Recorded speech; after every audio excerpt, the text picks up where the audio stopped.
ईक्षा Hindi classes में स्वागत है। आज हम स्पर्श भाग 2 यानी क्लास 10th के लिए पाठ पढ़ेंगे जिसका नाम है ततारा वामीरो कथा। तो पाठ को पढ़ने से पहले हम इस पाठ के लेखक के बारे में जान लेते हैं। लेखक का नाम है लीलाधर मंडलोई।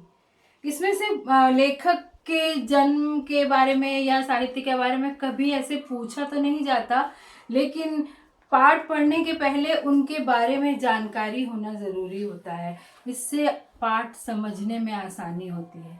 तो लीलाधर मंडलोई का जन्म 1954 में जन्माष्टमी के दिन छिंदवाड़ा जिले के गुढ़ी नामक गांव में हुआ था, लेकिन इनकी शिक्षा दीक्षा भोपाल और रायपुर में हुई। इनको प्रसारण की उच्च शिक्षा के लिए, प्रसारण यानी ब्रॉडकास्टिंग की हायर स्टडीज के लिए 1987 में यानी 1987 में कॉमनवेल्थ रिलेशंस ट्रस्ट लंदन की ओर से आमंत्रण मिला था। इन्हें इनविटेशन मिला था कि आप लंदन आकर ब्रॉडकास्टिंग की हायर स्टडीज कीजिए। और अब ये इन्होंने प्रसार भारती दूरदर्शन के महानिदेशक का कार्य संभाला, क्योंकि वो ब्रॉडकास्टिंग की हायर स्टडीज करके आए थे। तो दूरदर्शन के प्रसार भारती दूरदर्शन के महानिदेशक के रूप में काम करते रहे। ये कवि हैं, असल में ये कवि हैं, इनके पास कवि हृदय है। तो इसलिए इन्होंने लोक कथा, लोकगीत, यात्राएं, यात्रा वर्णन, डायरी, मीडिया रिपोर्ट, आलोचना, इन सब के ऊपर लिखा है। इनको इनकी कृतियों के लिए बहुत से पुरस्कार मिले हैं। घर घर घूमा इनकी कृति है, मगर एक आवाज इनकी एक और कृति है, देखा अनदेखा और काला पानी। तो ये इनकी रचनाएं हैं। इन्होंने ऐसे लगता है कि समाज शास्त्र पढ़ा था, सोशियोलॉजी। तो उससे अलग अलग जगहों की प्रचलित लोक कहानियां बहुत इन्होंने अध्ययन की हैं। उसके आधार पर ही ये पाठ लिखा है उन्होंने, ये ततारा वामीरो कथा। ये एक ऐसे स्थान की कहानी है जो भारत के पास है, जिसके बारे में आपने सुना होगा। तो मैं ये शुरू करने से पहले आपको याद दिला दूं कि आप चैनल को सब्सक्राइब कीजिए, अपने दोस्तों को बताइए, लाइक कीजिए, शेयर कीजिए, ताकि सबको पता लगे, ज़्यादा लोगों को पता लगे और आपको क्लासरूम टीचिंग की तरह यहाँ पर आपको ये वीडियो मिलेगा। ऐसा नहीं है कि कौन बोल रहा है पीछे से आपको सुनाई नहीं दिखाई नहीं दे रहा और केवल आवाज़ सुनाई दे रही है, ऐसा नहीं है। तो आप दोस्तों को बताइए ज़रूर। तो आगे हम देखते हैं पाठ ततारा वामीरो कथा।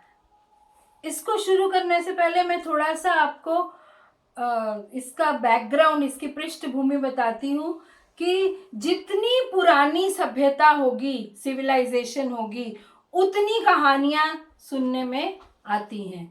तो कहानियाँ, जैसे लोग, ये कहानियाँ जो होती किसी ने देखी नहीं होती, किसी ने, क्योंकि इतने 3000, 4000, 2000 पुरानी अगर कहानियाँ हैं तो कौन अभी तक बैठा हुआ है कहानी जिसने असल में दृश्य वो देखे हो, घटनाएं देखी हो। सुनी सुनाई पीढ़ियों दर पीढ़ियों से सुनी सुनाई सुनते सुनते सुनते सुनते आज तक वो कहानियां पहुंचती हैं।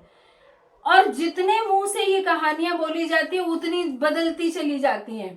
एक पीढ़ी से दूसरी पीढ़ी, दूसरी से तीसरी, कहानियों का बिल्कुल रूप ही बदल जाता है। कुछ होता कुछ और है और बन कुछ और जाता है। तो ये भी एक ऐसी ही कहानी है जो अंडमान निकोबार, जो मैं बता रही थी कि भारत के पास एक द्वीप समूह है अंडमान निकोबार, जो काला पानी के नाम से भी प्रसिद्ध है। आपने सुना होगा जब हमारे देश को अंग्रेजों ने गुलाम बना लिया था और देश के कई वीर सेनानी आज़ाद देश को आज़ाद कराने के लिए आंदोलन कर रहे थे, तो अंग्रेज सरकार उन्हें पकड़ पकड़ कर अंडमान निकोबार के सेलुलर जेल में भेज देती थी।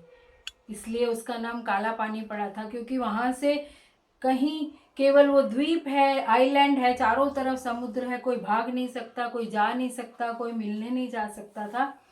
तो उस अंडमान निकोबार की कोई लोक कथा है, लोक कथा कहते हैं लोगों से सुनी सुनाई कहानी, केवल जो बोलते बोलते लोगों ने एक दूसरे को पहुंचाते गए, बोल बोल कर। तो ये कहानी है। पहले इस कहानी को समझने से पहले हम ये जान लें कि अंडमान निकोबार 2 भागों में बटा हुआ है, एक है अंडमान और एक है निकोबार। तो मान लीजिए ये अंडमान है, इसमें बहुत सारे द्वीप हैं, और ये निकोबार है, इसमें भी बहुत सारे, ये सब द्वीपों के समूह हैं। अब यहाँ का जो सबसे दक्षिण वाला द्वीप है, इसको कहते हैं लिटिल अंडमान,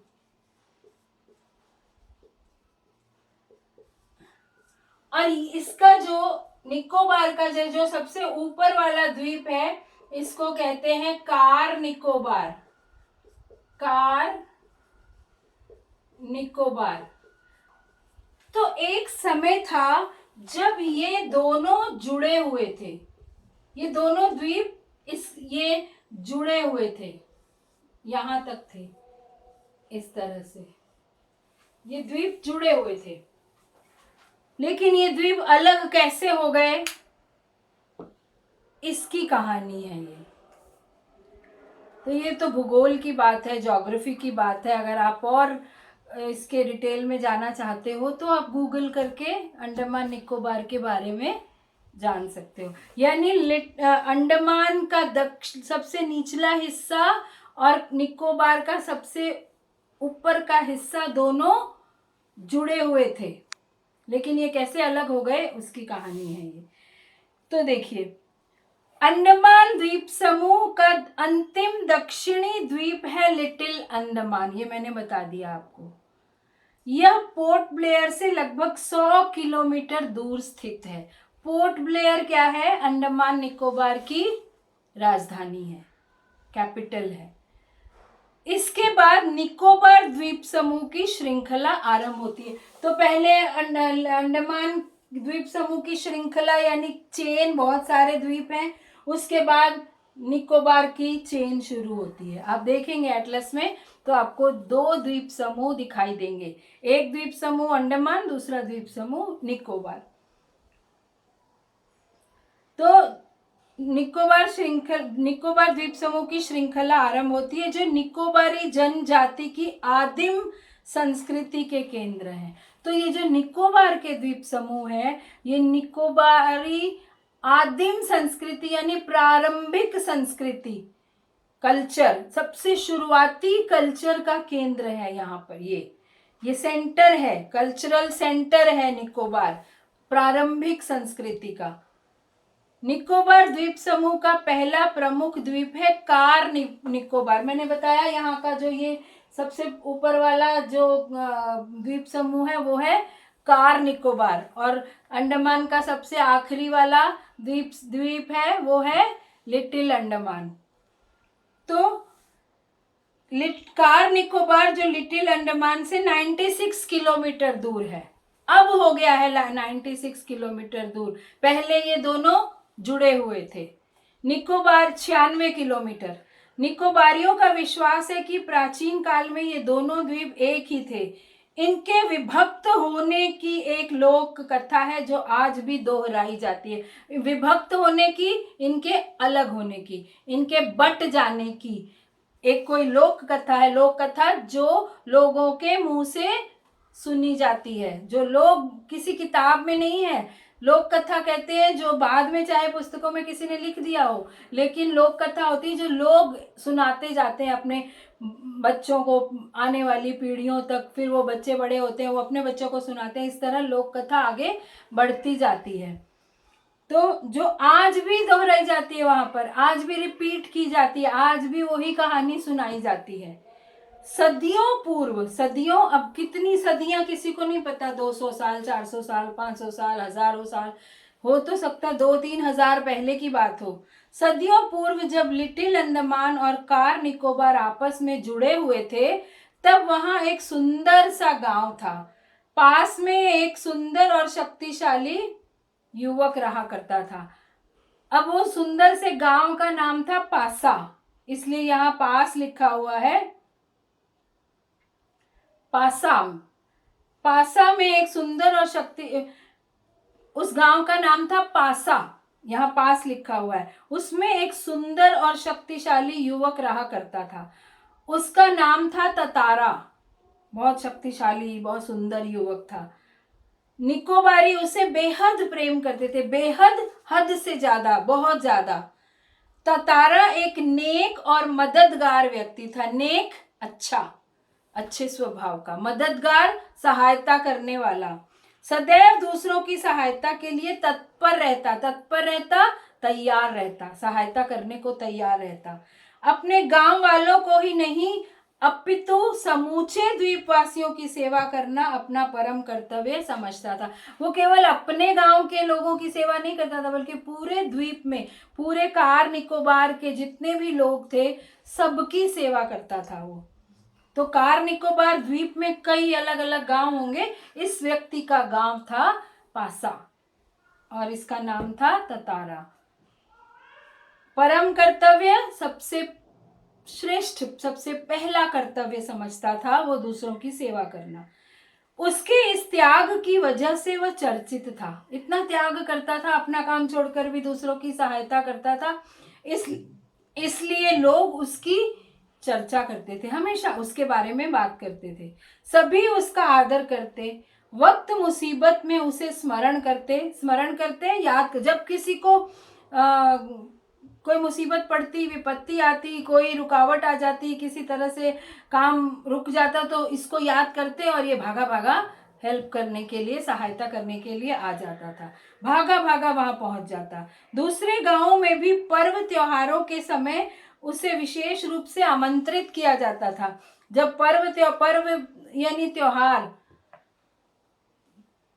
पर्व और त्योहार में थोड़ा सा अंतर होता है। देखिए, त्योहार जो होता है वो छोटे हिस्से में होता है और पर्व बहुत बड़े हिस्से में होता है। जैसे दिवाली है, बहुत बड़ा पर्व है, और लोहड़ी है, वो त्योहार है। लोहड़ी केवल पंजाब में मनाई जाती है, इसलिए उसे त्योहार कहेंगे।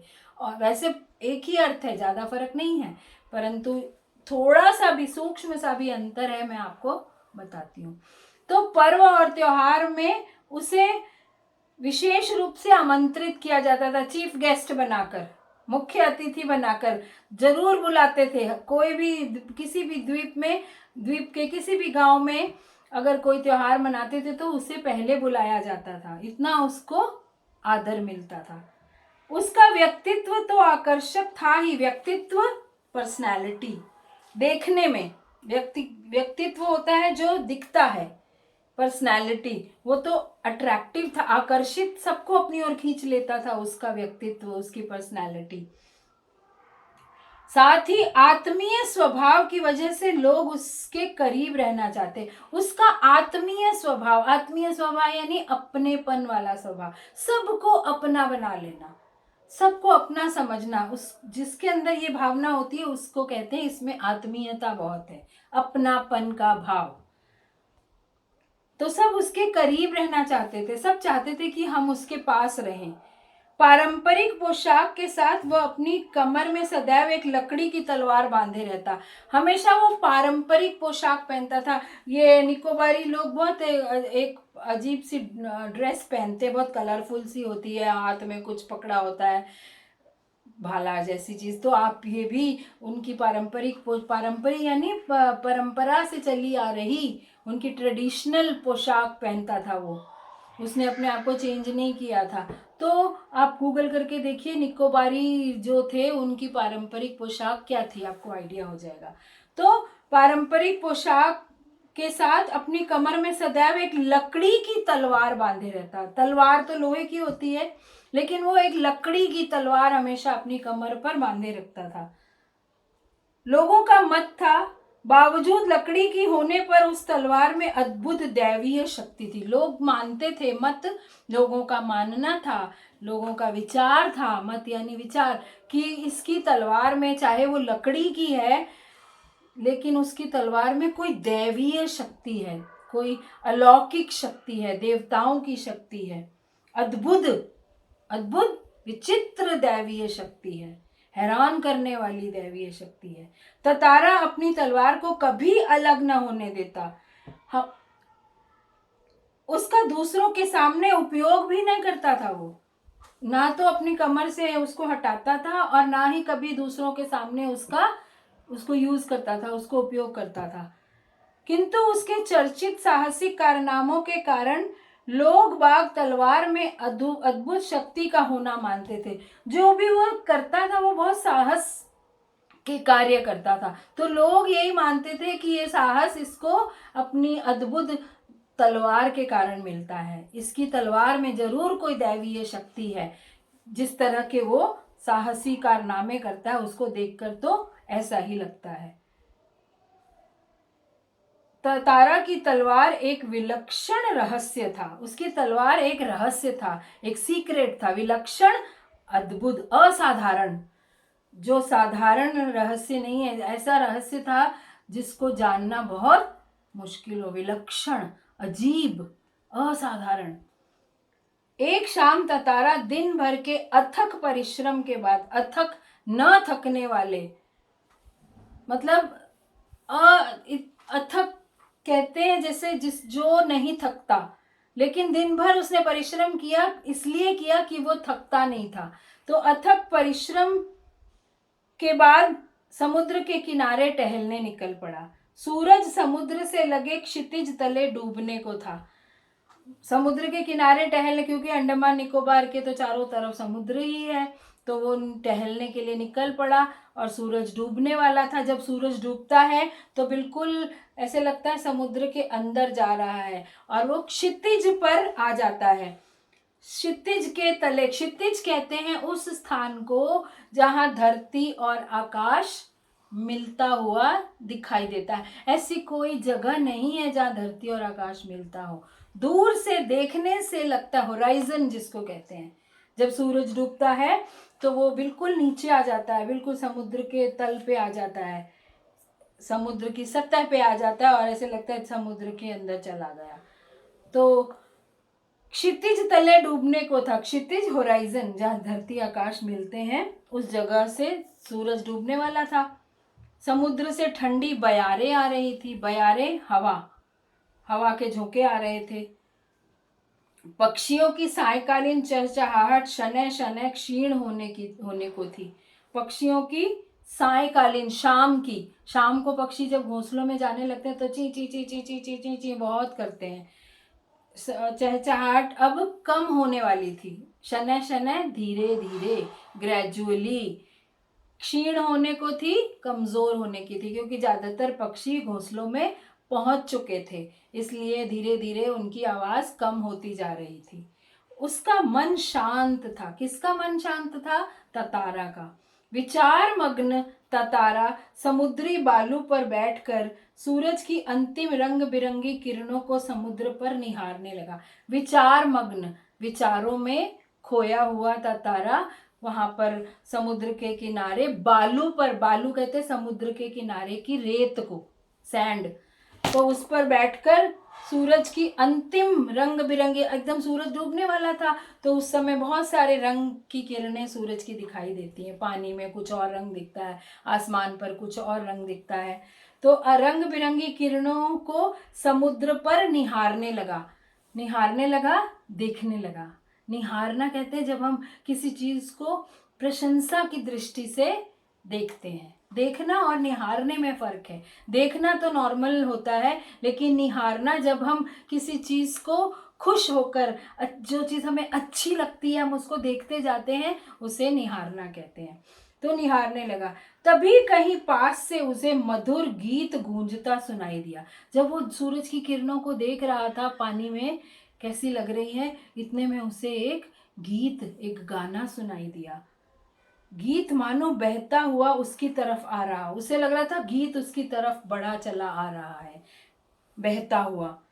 बीच बीच में लहरों का संगीत सुनाई देता, लहरें भी चल रही उठ रही थी समुद्र में, तो उस ऐसे लग रहा था कोई गा रहा है और लहरें संगीत बजा रही हैं। गायन इतना प्रभावी था, इतना प्रभावशाली था, इतना इम्प्रेसिव था, इतना अच्छा लग रहा था, इतना आकर्षित कर रहा था लोगों को अपनी ओर वो गाना, कि वह अपनी सुध बुध खोने लगा, सुध बुध होशो हवास, अपना अपना ज्ञान खोने लगा कि ये कहाँ से आ रही है आवाज। लहरों के एक प्रबल वेग ने उसकी तंद्रा भंग की, वो बिल्कुल डूब गया था उसमें। तंद्रा कहते एकदम किसी चीज में एकाग्रता से डूब जाना और किसी चीज का होश न रहना, बिल्कुल चारों तरफ क्या हो रहा है इस बात का जब होश नहीं रहता तो उसे कहते हैं वो तंद्रा में चला गया। एकाग्रता, बिल्कुल कंसंट्रेशन में चले जाना। तो जब वो इतना कंसंट्रेशन से गाना सुन रहा था तो अचानक लहरों की आवाज से उसका कंसंट्रेशन कम हुआ, उसकी तंद्रा टूटी, उसकी एकाग्रता टूटी।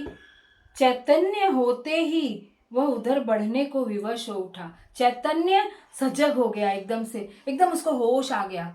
चैतन्य होना, एकदम से जाग उठना, सजग हो गया कि ये तो गाने की आवाज कहाँ से आ रही है, और उस तरफ वो चलने को मजबूर हो गया। उसको कोई रोक ना पाया कि रुक जाओ मत जाओ वहां पर। इतना उस म्यूजिक ने, उस गाने ने उसको इतना अपनी ओर खींचा कि वो उधर बढ़ने को विवश हो उठा। विवश होना, लाचार हो जाना। जिधर से अब भी गीत के स्वर बह रहे थे वह विकल सा उस तरफ बढ़ता गया। विकल, बेचैन, व्याकुल, एकदम उसका मन बेचैन हो गया कि ये कहाँ से आ रही है ये इतनी सुंदर आवाज। अंततः उसकी नजर एक युवती पर पड़ी। युवती, महिला, अंततः, अंत में, आखिर में एक नजर, उसकी नजर एक औरत पर पड़ी, एक महिला पर पड़ी, एक युवती, युवा औरत, युवा लड़की, जो ढलती हुई शाम के सौंदर्य में बेसुध एकटक समुद्र की देह पर डूबते आकर्षक रंगों को निहारते हुए गा रही थी। वो भी यही कर रही थी, डूबते हुए सूर्य को देख रही थी। तारा भी वही देख रहा था बैठकर, और वो लड़की डूबते हुए सूर्य को ढलती हुई शाम में, यानी बीतती हुई शाम में, शाम जो रात में बदलने वाली है, ढलती हुई शाम के सौंदर्य में, शाम की सुंदरता में बेसुध, उस सुंदरता में बेसुध हो गई थी वो भी। बिल्कुल उसके भी होश गुम हो गए थे सुंदरता को देखकर। और एक टक समुद्र की देह पर, समुद्र के शरीर पर डूबते आकर्षक रंगों को निहारते हुए गा रही थी। वो भी निहार रही थी, वो भी सूर्य के रंगों, किरणों के रंगों को निहार रही थी। यह एक श्रृंगार गीत था। कौन सा गाना गा रही थी वो? श्रृंगार गीत। श्रृंगार गीत होता है प्रेम का गीत, प्रेम का गीत गा रही थी वो, कोई रोमांटिक गीत गा रही थी। उसे ज्ञात ही ना हो सका कि कोई अजनबी युवक उसे निशब्द ताके जा रहा है। उसको ये पता ही नहीं चला। ज्ञात नहीं होना यानी पता न चलना। ज्ञात का मतलब है मालूम। उसे मालूम ही नहीं पड़ा कि कोई एक अजनबी युवक, अजनबी जो जानता नहीं है, जो उसको पहचानता नहीं है, ना वो उसको पहचानती है, उसे निशब्द ताके जा रहा है। निशब्द, बिना बोले, चुपचाप उसको देखता जा रहा है। ताकना, देखना। एकाएक एक ऊंची लहर उठी और उसे भिगो गई। वो किनारे पे खड़ी थी, एकाएक ऊंची लहर आई और उसको पूरी भिगोकर चली गई। वह हड़बड़ाहट में गाना भूल गई। जब लहर आके उसको भिगो गई तो वो गाना भूल गई। नेचुरली एकदम ध्यान उसका गाने से हट गया। इसके पहले कि वह सामान्य हो पाती, उसने अपने कानों में गूंजती गंभीर आकर्षक आवाज सुनी। वो भीग गई थी, तो भीगने से आदमी का व्यवहार थोड़ा असाधारण हो जाता है। उसका ध्यान पूरा अपने गीले कपड़ों पर चला गया होगा। तो इससे पहले कि वो साधारण हो पाती, सामान्य हो पाती, सामान्य का मतलब होता है साधारण, नॉर्मल, हो पाती। उसने अपने कानों में गूंजती गंभीर आकर्षक आवाज सुनी। उसके कानों में एक बड़ी अट्रैक्टिव आवाज, आकर्षित करने वाली आवाज सुनी। क्या आवाज सुनी? तुमने एकाएक इतना मधुर गाना अधूरा क्यों छोड़ दिया? किसने पूछा ये? तारा ने। कि लहर आई, उसने मन में सोचा लहर आ गई तो कोई बात नहीं, तुमने गाना क्यों छोड़ दिया, अधूरा क्यों छोड़ दिया? तारा ने विनम्रता पूर्वक कहा, बहुत विनम्र होकर पूछा, बहुत हम्बल होकर पूछा। अपने सामने एक सुंदर युवक को देखकर वह विस्मित हुई, विस्मित, हैरान हो गई कि ये इतना सुंदर आदमी कौन खड़ा है और मुझे पूछ रहा है कि गाना क्यों बंद कर दिया। उसके भीतर किसी कोमल भावना का संचार हुआ। उसे देखते ही वो इतना अट्रैक्टिव था, उसकी आवाज इतनी आकर्षक थी, तो उसके मन में कोमल भावना का संचार। कोमल भावनाएं कौन सी होती है? क्रोध की भावना तो कोमल हो नहीं सकती। तो कोमल भावना क्या है? प्रेम की भावना। प्रेम की भावना सबसे कोमल होती है। तो प्रेम की भावना का संचार हुआ, किंतु अपने को संयत कर उसने बेरुखी के साथ जवाब दिया। लेकिन उसने खुद को कंट्रोल कर लिया, संयत कर लिया, नियंत्रण में कर लिया कि नहीं, मुझे, मेरे मन में चाहे कोमल भावना उठी है इसके प्रति, मैं अट्रैक्ट हुई हूँ, इसके प्रति आकर्षित हुई हूँ, लेकिन उसने उस भावना को जाहिर नहीं होने दिया और बेरुखी से जवाब, बेरुखी कठोरता से, थोड़े से गुस्से से जवाब दिया, ये बताने के लिए कि मैं तुम्हारे प्रति आकर्षित नहीं हूँ। क्यों किया होगा उसने ऐसा? क्योंकि जिस समय की ये घटना है, आज से पता नहीं कितने हजार साल पुरानी है, कितने 100 साल पुरानी है। उस समय कितनी पाबंदी होती होगी लड़कियों पर, किसी अजनबी से बात नहीं करना, किसी के, ये तो हम लोगों के समय जब हम छोटे थे तब से ये बात हमें बताई जाती थी, तो इतनी सदियों पुरानी, तो पता नहीं उन पे कितनी पाबंदियां होंगी, कितनी रुकावटें होंगी कि कोई लड़की किसी गैर आदमी से बात नहीं करेगी। इसलिए उसने ये उसको बेरुखी से जवाब दिया। क्या जवाब दिया? पहले बताओ तुम कौन हो, इस तरह मुझे घूरने और इस असंगत प्रश्न का कारण? असंगत, जिसका जिसका कोई मतलब नहीं है, जिसकी कोई ज़रूरत नहीं है यहाँ पूछने की तुम्हें कि मैंने गाना क्यों बंद कर दिया और तुम कौन हो। असंगत कहते हैं जिसकी ज़रूरत नहीं है, जो उस विषय के अनुकूल नहीं है, उस वातावरण के अनुकूल नहीं है। तो कि तुम मुझे घूर घूर क्यों रहे हो, कारण बताओ। अपने गांव के अलावा किसी और गांव के युवक के प्रश्नों का उत्तर देने को मैं बाध्य नहीं हूँ। उसने कहा, मैं तो, वो दूसरे गांव से आई थी वो लड़की, उस लड़की के गांव का नाम था लपाती, इसमें आएगा अभी, लपाती नाम था उस लड़की के गांव का। और इसने कहा कि मैं सिर्फ अपने गांव के लोगों से बात करती हूँ और दूसरों से दूसरों की बात का जवाब देने को मैं बाध्य नहीं हूँ, मजबूर नहीं हूँ, मुझे कोई ज़बरदस्ती नहीं कर सकता कि मैं तुम्हारी बात का जवाब दूँ। तो उसने कहा कि अपने अपने गांव के अलावा किसी और गांव के युवक के प्रश्न, किसी और गांव के युवक आदमियों को, मर्दों को जवाब देने का के लिए मुझे कोई मजबूर नहीं कर सकता, ये तुम भी जानते हो। ततारा मानो सुध बुध खोए हुए था। ततारा तो उसको देखकर अपने होशो हवास खो चुका था। जवाब देने के स्थान पर उसने पुनः अपना प्रश्न दोहराया। उसको उसने पूछा था ना कि तुम कौन हो, मुझे क्यों घूर रहे हो इस तरह से, और इस तरह का प्रश्न क्यों पूछ रहे हो।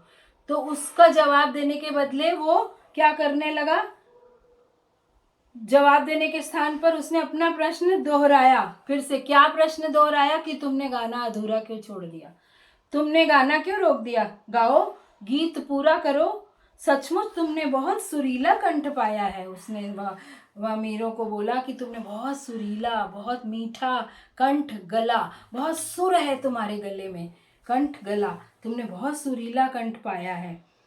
यह तो मेरे प्रश्न का उत्तर ना हुआ, युवती ने कहा। तो युवती ने क्या प्रश्न पूछा था कि तुम कौन हो, तुम मुझे क्यों घूर रहे हो, तुमने क्यों मुझसे ये कहा है कि गाना क्यों छोड़ दिया। तो फिर भी उसने फिर वही सवाल किया कि तुमने गाना क्यों क्यों रोक दिया? गाओ, गीत पूरा करो, सचमुच तुमने बहुत सुरीला कंठ पाया है। यह तो मेरे प्रश्न का उत्तर न हुआ, युवती ने कहा। सच बताओ तुम कौन हो? लपाती गांव में तुम्हें कभी देखा नहीं। तो वो लपाती गांव की थी, उसने कहा मैंने अपने गांव में तो तुम्हें कभी देखा नहीं है, तुम कौन हो? ततारो मानो सम्मोहित था, सम्मोहित मुग्ध हो गया था, मोहित हो गया था उसके सौंदर्य को देखकर, उसकी गले की आवाज को सुनकर वो एकदम मोहित हो चुका था, मुग्ध हो चुका था। उसके कानों में युवती की आवाज ठीक से पहुंच न सकी, उसको कुछ सुनाई ही नहीं दे रहा था, उसको केवल वही सब घूम रहा था उसके दिमाग में, उसकी सुंदरता कितनी अच्छी है, वो कितना अच्छा गाती है, यही सब सोच रहा था। इसलिए वो क्या बोल रही है उसको कुछ समझ नहीं आ रहा था। उसने पुनः विनय की, तुमने गाना क्यों रोक दिया? गाओ ना। उसको बस एक ही धुन थी कि वो गाना गाए और ये गाना सुनता रहे। युवती झुंझला उठी, वह कुछ और सोचने लगी। अंततः उसने निश्चय पूर्वक एक बार पुनः लगभग विरोध करते हुए कड़े स्वर में कहा। अंततः फिर अंत में उसने, वह पहले तो उसको गुस्सा आया, झुंझला उठी, गुस्सा आया कि जवाब ही नहीं दे रहा है कि कौन है ये, कहाँ से आया है, और एक ही बात करते जा रहा है कि गाना क्यों रोक दिया, गाना गाओ गाना गाओ। और वह कुछ सोचने लगी। फिर उसने निश्चय पूर्वक एक बार पुनः पुनः यानी फिर से विरोध करते हुए कड़े स्वर में कहा। क्या कहा? ढीठता की हद है, ढीठ हो तुम, हद हो गई। मैं एक ही बात बोल रही हूँ, तुम कौन हो बता नहीं रहे हो, और तुम ढीठ की तरह एक ही क्वेश्चन करे जा रहे हो कि गाना क्यों छोड़ दिया, गाना। मैं जब से परिचय पूछ रही हूँ और तुम बस एक ही राग अलाप रहे हो, गीत गाओ गीत गाओ। आखिर क्यों? एक ही राग अलापना, एक ही बात बार बार बार बार कहते जाना, ये मुहावरा है। एक ही राग अलापना मुहावरा है जिसका अर्थ है एक ही बात बार बार कहते जाना। तो ततारा एक ही बार बात बात कह रहा है कि गीत गाओ गीत गाओ। आखिर क्यों ऐसा कर रहे हो? क्या तुम्हें गांव का नियम नहीं मालूम? गांव में क्या नियम है? किसी पराई स्त्री से बात नहीं करना, किसी पराए मर्द से बात नहीं करना। इतना बोलकर वह जाने के लिए तेजी से मुड़ी। ततारा को मानो कुछ होश आया, उसे अपनी गलती का एहसास हुआ। वह उसके सामने रास्ता रोकर मानो गिड़गिड़ाने लगा, प्रार्थना करने लगा कि मत जाओ, तुम गाना पूरा सुनाओ। तो अभी हम यहीं समाप्त करते हैं। मैं दूसरा बाकी का हिस्सा जल्दी ही लेकर आऊँगी और इसे हम समाप्त करेंगे अगले वीडियो में। तो हमेशा बड़ों का कहना हमें मानना चाहिए।